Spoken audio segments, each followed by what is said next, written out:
All right, Jules, let's get in this a little bit more. I have a very long piece up on the website. I know you love it when I plug my own pieces, but I think people want to know this. There's two vantage points, I think, to look at what they're doing, what Iqbali and Boli, who really are the ones driving it. Let's make it very clear. They do not own the club personally, right? They have other partners in it, which people seem to often forget, who have put their faith in them. And also, they represent funds. They represent funds where they have clients who have given them money to manage. That's right. And, those clients, it's not like they're doing it, oh, yeah, I'm a crazy Chelsea fan. No, they're doing it because they want to see a return. That's right. And so Boli and Iqbali have pledged to deliver a return to this. I think they've been very clear, and they've been very honest about this. So Kieran O'Connor, who writes the Swiss Ramble newsletter, he did and again, I have the link to it up in my piece and whatnot. He did sort of a forensic analysis of Chelsea's finances, and he made some estimates, and he made some modeling, he made some projections, and there may be some things that he doesn't know. But the conclusion that he came to, I mean, this guy who really knows his onions. Yeah, that's what he does. Yeah, that's what he does, right? So, was that in this column that he posted after the Mudryk deal, so before Noni Madueke, before Malo Gusto, and before Enzo Fernandez, he reached the conclusion that Premier League financial fair play, they were going to be fine. They have a big margin because of player trading activity they did before, which was very lucrative, but which will only stick around for like another year or so. After that, they're going to have to rebalance things a little bit. In terms of UEFA's new financial sustainability regulations, there's two pieces to it. One is the losses that you can make over 3 years. It's a bit more complicated. Again, I link to the regulations if you're a nerd and you want to read them. He came to the conclusion that they were probably over, but it wouldn't take much to get them to be compliant. And for the financial sustainability rules, where it's it's a percentage of essentially your wages plus your amortization, plus what you pay your coaching staff, net of your transfer spend, your plus or minus in the transfer window, that window. It can't be more than 90% of your revenue. On that front, he said they're in breach, so they're going to have to sell players in the summer. Yeah, which is what we said. The squad right now must be 30 players, and the wage bill is enormous. But this was before they went out and spent all that money on Enzo, Madueke, and Malo Gusto. Now, I've kind of worked out based on the length of their contracts that their amortization hits, and we've talked about how they spread things out. This is before UEFA haven't actually passed the rule yet that you can only amortize over 5 years. So that's a whole other kettle of fish. They'll be able to amortize over longer periods of time.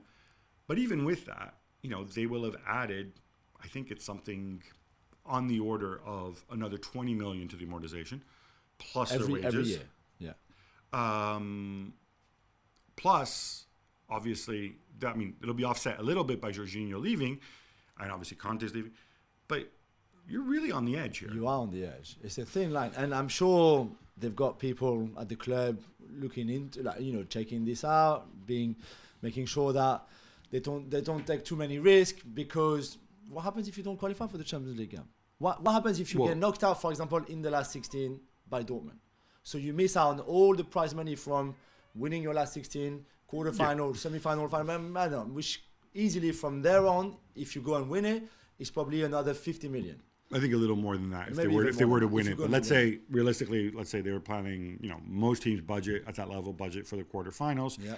If you lose here, you miss out on probably 10 to 15 million, depending. Okay, so then if you don't qualify for the Champions League for next season, currently let's remind everybody that Chelsea are 10th in the table, and they have a lot of points to, I think are they 10 points behind top 4 or something like that? It's something, yeah. Yes, they are 10 points behind. There's 18 games to go. Yeah, and they obviously have to overtake all the teams ahead of them. They have to overtake 7 teams. Yeah, that's right.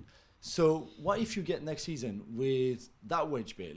And you can sell players like Gallagher, like Loftus-Cheek, like Hudson-Odoi, like, those guys that you would not count on for next season. But without Champions League money, with that wage bill, with players on big contract, like if you are Kim Ziyech right now, after what happened with PSG, and clearly like Chelsea really messed him up, you don't want to do them any favors, really. You know, and I think there might be other, and this is what you said when we were preparing for the show. It's like great to give long contracts, great to give 8 years, 7 years, and spread the cost over those years. The problem is that if someone doesn't want to be there or is not good enough, or you try to sell in the second year of his 7-year contract, then you have to sell him a certain amount of money not to lose money on him. Yeah. So I mean, this is a point that, you know, again, I'll use Lukaku as an example, right? Chelsea paid round about a little more than 100 million euros. In the previous regime. Let's make sure, previous regime, to do with no, but this just kind of tells you the impact of it, right? So I'm just going to use round figures. So essentially, they're on the hook for 20 million every year in amortization for Lukaku. He signed a 5-year contract. So just from an amortization perspective, if they were to sell him after this season, which is going to be pretty difficult. He's only made 4 starts in the league. Yeah. He's had his injuries. You know, he's 30 years old. And on top of that, he has an enormous contract. Again, previous regime, you know, you're not going to... But I think I'm led to believe his contract is on the order of 15 million euros a year, right? 15 to 18 million euros a year. So basically, he is costing you between 35 and 38 million euros a season. Yeah. If you sell him for less than 60 million this summer, then sure, you'll save money in this contract because somebody else will take him. But you say you sell him for 30 million, which I think would already be a stretch for Lukaku. You've made a 30 million loss on that, on the player. So then you got to go and make up for it somewhere else. I think we mentioned the youth team players. You were mentioning a lot of first teamers that you know would have a market were they to sell them. Now, obviously, you're not going to sell Mount or Reece James or, you know, unless they really want to go, which I don't think they want to go. Loftus-Cheek, maybe, possibly, although, again, injuries with him, and he's on substantial wages, but, you know, he's a mid-table Premier League side. I think where they can make a good amount of money back is operating lower down, right? So a lot of these guys who are youth academy products who are out on loan, Tino Angerin, for example, Dujon Sterling, guys, Xavier Simmons, guys like that, and maybe, you know, 5 million here, 10 million there, maybe, because remember when you sell them, you book these guys. These guys' sort of residual amortization is 0 because they came through the youth academy, so it's pure profit when you sell them. But there's 2 things to that. One is it kind of maybe doesn't send the greatest message to these kids. And 2, you know, you can only do that so many times. You know, at some point, the pipeline runs out. So. Yeah, you would think so. It's tricky, and I get the fact that new owners come in. It's a squad. Even before that, Tuchel used to say it, that needed work done on it. Fine. Have they done too much? Too soon, too quickly, to sign all those players in the space of 6 months? Time will tell. I do think that this must be it's a big squad for Graham Potter to manage, to keep people happy, to find the right formula, the right option, etc., etc. We often say like, oh, it's great to have options, but maybe too many options, I don't know, it's not, you know, maybe it's not that great. There's the fact that, and we reminded everybody on Tuesday on the FC show, is that they've signed 7 players in January. Only 3 of them will be able to be registered for the Champions League knockout stages. So out of all of them, Joao Felix, Mudryk, Enzo, Badiashile, Andre Santos, Madueke, and... Oh, Malagusto's the other one, but obviously he's still in Lyon. Yeah, I thought there was another one. Oh, yeah, David Fofana. Oh, yeah, and David Fofana. Four of the 7 are going to miss out on Champions League. And by the way, the B list doesn't work. You need to have been at the club for 2 years if you're under 21, under 22, to be able to register on the B list. So there's no B list here. Don't listen to what other channels or... Let's play Graham Potter. Which 3 do you put on the list? For me, it's very easy. Enzo, Badiashile, and Mudryk. Yeah, Joao Felix, for the people who say Joao Felix, I understand. And it's a problem if he's been scoring in great form in the league and you can't use him in the Champions League. But he's on loan. He's gonna leave you in 4 months. So or not. Or not. But no, I agree 100% for another reason too. I mean, look, Enzo's nobody's going to argue with, right? I think Badiashile has to be one of the 3 simply because Thiago Silva's not getting younger. Yeah. You never know about Wesley Fofana's health. Yeah. Koulibaly's not getting younger. So you've got, and Chalobah's injured now as well. Yeah. So you have all these questions. You need Badiashile because he is a body and he's fit and he's productive. I'm not saying and he's played well, yeah. he's a better player than Joao Felix or more talented, because he obviously isn't. But, And also, let's not forget that the group of 25 players in the Champions League, now is 24 because Jorginho has left, but you can't have more than 25. So you're going to add 3 players in that group of 24, so 2 have to come out. And they can't be home ground. So who are you going to take out from the current squad? Is he a Wesley Fofana because he's not fit? Ziyech, Pulisic. So you're going to go and see Christian Pulisic and say, hey, listen, we like you, but you're not going to play in the Champions League again this season. I don't know. You got to make choices. This is tricky. This is really hard. And those choices will fall on Graham. And this is the other tricky thing, right? You're asking Graham Potter to go and make these choices and make these decisions, and he's the manager, and it's up to him. These are not decisions he's ever had to make before. No, that's true. He's a coach. He's never faced these situations, and he seems like a nurturing, intelligent guy as a person with a lot of empathy. Yeah. But it's still not an easy thing to do. No. So I think there's uncertainty there. Other people have floated to me the possibility that maybe Boli and Igbali know something that we don't. Maybe Boli and Igbali have received assurances, maybe from the head of the European Clubs Association, that, oh, don't worry, this is all just for show. Those of us are putting in money. We'll continue to do what we want. UEFA aren't going to be able to enforce these rules that we all wrote together. From an FFP point of view, you mean? Maybe that's what they believe. Yeah. Maybe they believe that even though they're not pushing for it, and, Boli's on the record saying, well, Super League, I'm never going to take anything off the table, but we don't need a Super League right now because of the Champions League, whatever. Maybe they believe they're going to go down that route. I genuinely don't know. Maybe they believe that, and this is the other thing with money, right? If revenues continue to rise and transfer spending continues to rise across the board, then all of a sudden it's not going to be that, that we said, oh, it's going to be hard to get 30 million for Lukaku. 60 million for Lukaku. Well, if everybody's revenues go up, it's like inflation, then maybe 60 million won't be that much anymore. But there's a lot of gambles, there's a lot of question marks. I know. Somebody made the,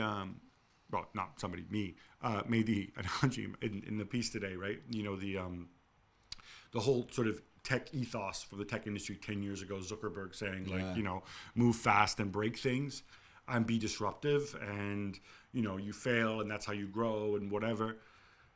This is kind of what they've taken to heart. This is how they appear to be moving. Now, in reality, maybe these are all very calculated risks, and like I said, maybe they know something that we don't. I think what's incredible is that we've had other American owners in the league, and none of them really have gone in like that and just, as you say, went in straight away 2 feet tackle straight in and say like, we're gonna buy this and this, the best player in the world, we're gonna spend, we're gonna shake things up, we want to make a mark, we want to do this. The others have been pretty, whether you like them or not, whether you like the Glazers, the Kroenkes, FSG, whatever, it doesn't matter. But this is for the league, and at least they're quite really traditional if you think about English people in general. It's what I think is interesting too is, while they haven't spoken very often, when they have spoken, to me, they don't give off the impression that, they have some mega innovative plan. In fact, give me the impression that maybe they're putting their faith in some of the wrong things. And I'll give you an example, right? So Igbali spoke just before, at the Sportico conference just before Christmas. And he said, the Premier League is 20 years behind American sport, blah, blah, blah, right? We've heard this before, right? And yeah, again, I kind of feel like a Kroenke and the Glazers in Fenway, what, are they stupid? They don't realize this? They haven't tried? Is there a reason? But whatever. But they keep going back, data, we use data. And he always mentions that he spoke to some old school sporting director, and he says, I don't need data, I have my eyes or whatever. It's the same line. You know what? I think every single club uses data in the Premier League anyway, right? For sure. Around Europe, these data companies, the one I'm most familiar with is more than 200 clients around Europe. Exactly. Now, are your data people smarter than the other data people? Maybe. But this idea that you're going there and everybody else just has like a, a scout in a shell suit, with a dog looking at the game and signing guys based on that, is wrong. They're all doing that. Now, your data guys may be better, maybe worse. Yeah. The one thing that makes me slightly, and look, Brighton were huge users of data, of course, as we know. The other thing that makes me slightly uneasy is, when I think very clearly, they've looked at Salzburg in particular, but also Leipzig and the Red Bull group, and they said, oh, look, these guys sign people from the lower divisions, from minor leagues, and then they go and resell them for a lot of money. Yeah. Let's bring in those people. That's their know-how. And look, it works, right? It works very well for Salzburg. Yeah. The difference is that Salzburg will buy 20 kids for $500,000 and spend $10 million in total. And then out of those 20 kids, 15 of them go nowhere. On a couple of them, you get your money back. A couple of them might play for your first team at Salzburg level. And then one guy you sell for $20 million and like, hey, look, I 2X'd my money. The problem is you can sell players for $20 million. There's a market for 20 million players. Yeah. If you're buying players for $30 million, for $13 million, like with Fofana, for $35 million, whatever Madueke costs, that's a whole different ball game, because if the same percentage of people flame out, then to hit the home run, to hit the jackpot, you need to start selling guys for 150 million. Yeah. And if you have a 150 million euro player and you're Chelsea, you'll probably want to keep him to go and win things and keep growing the clubs rather than selling him.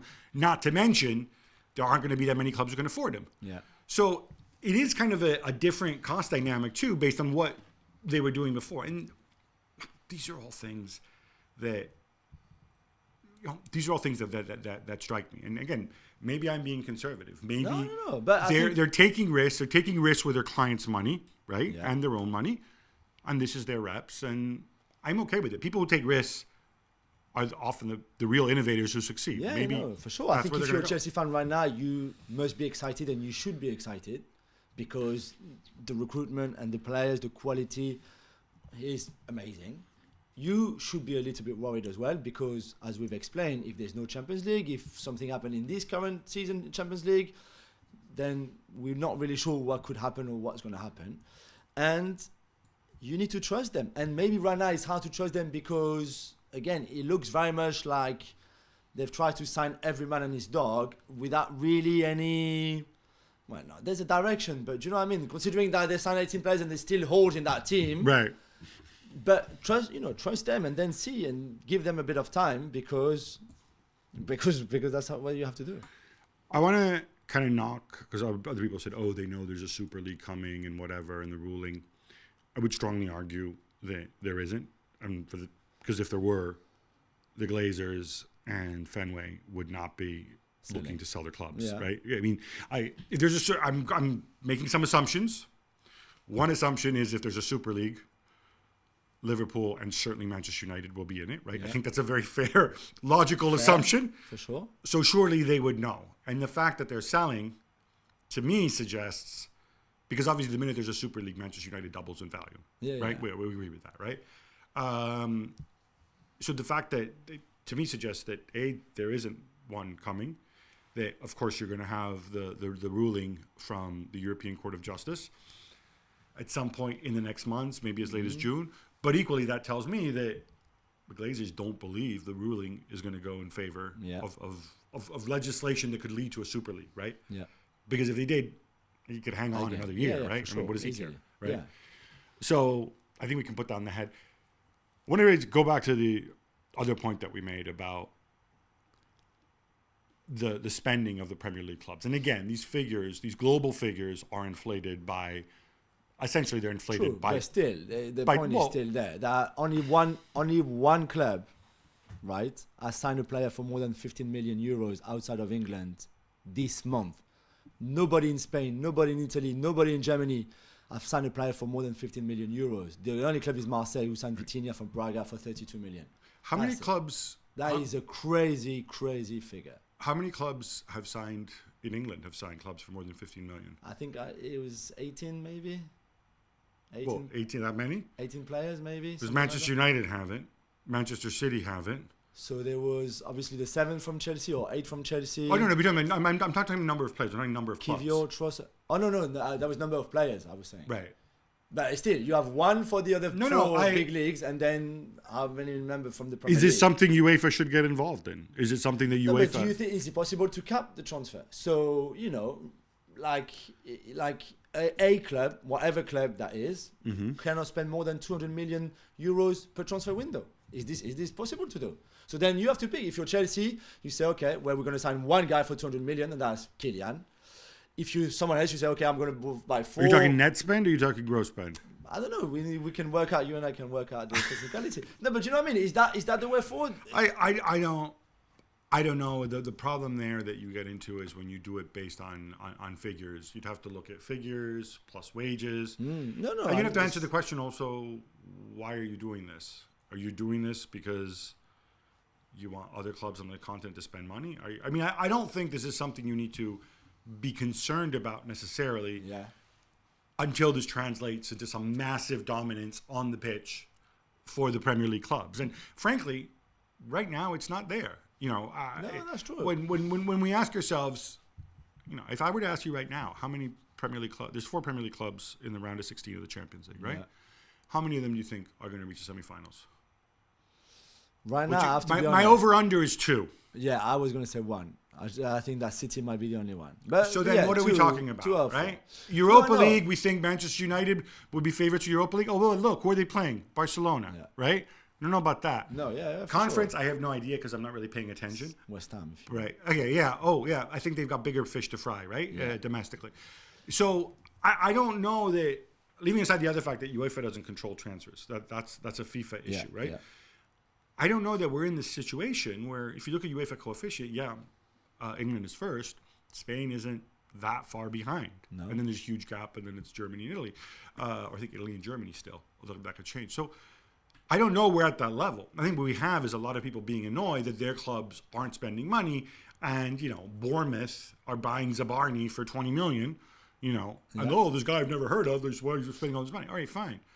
It's a different revenue model. No, it is. And also, something that French clubs said to me during this month is that French clubs, well, not all of them, but most of them need the money from the Premier League. And I do believe that the Premier League bankrolls European football in a way. If Premier League clubs like Chelsea and United and City and Arsenal were only buying players from the Premier League, and the money would stay in this country, which would make every other Premier League club stronger in a way because they would get even more money in to reinvest. But the thing is that French clubs need to transfer a player to the Premier League for 40 million to balance their book. Right. They often at the start of the season they budget for it even. They budget for let's hope that we can sell Malo Gusto for 40 million to a club.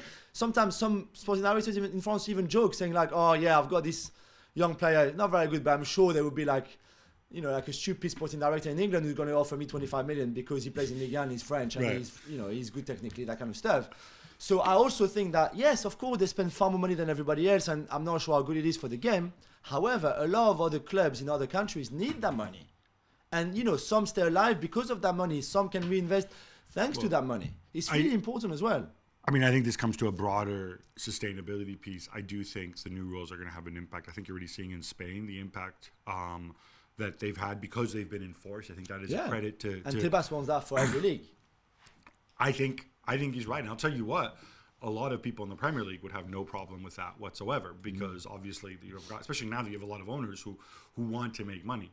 There's an over-reliance on player trading and accounting and amortization to go and make the books work. And I think that's something that needs to be looked at because, you create all sorts of issues with it. Yeah. Thanks so much for watching ESPN on YouTube. And for more sports highlights and analysis, be sure to download the ESPN app. And for premium content and live streaming, subscribe to ESPN Plus.